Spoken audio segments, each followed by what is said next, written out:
ஒரு பிழைக்க தெரியாத அரசியல்வாதி இறந்து விட்டார் என்று உலகம் சொல்லாது. ஒரு சில்லறை சேர்க்க தெரியாத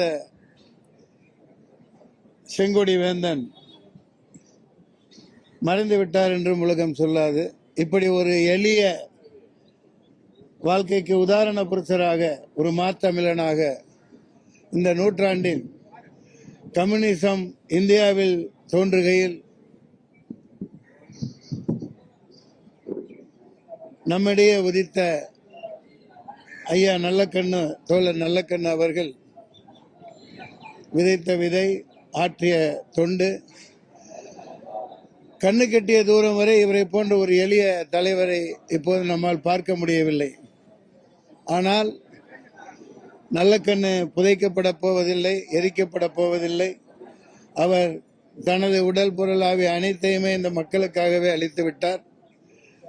உதாரண புருஷராக 1 அல்ல, 100 அல்ல, 1000 அல்ல, பல்லாயிரக்கணக்கான நல்லக்கண்ணுக்கள் விடலை பருவத்தில் இப்போது இருக்கிறார்கள். மாணவிகளாக, மாணவர்களாக.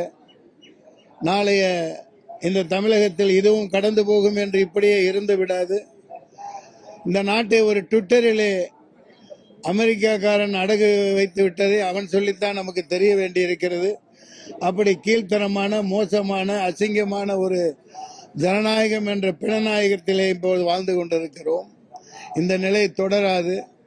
இந்த நல்லக்கண்ணின் ஆன்மா மன்னிக்காது. ஆயிரக்கணக்கான இளைஞர்களை உருவாக்கும். நாளைய இந்த தமிழகத்தில் புரட்சி நிச்சயமாக வெடிக்கும். உண்மையான ஜனநாயகம் மலரும். அந்த நம்பிக்கையோடு இந்த மாத்தமிழனை வணங்கி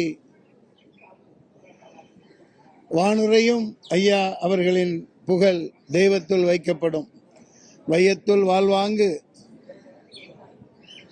வாழ்ந்த நீவீர் நல்லக்கண்ணு ஐயா அவர்களே, வானுரையும் வையத்துள் வைக்கப்படுவீர்கள், வானுரையும் வையத்துள் வைக்கப்படுவீர்கள் என்று கட்டியம் கூறி விடைபெறுகிறேன்.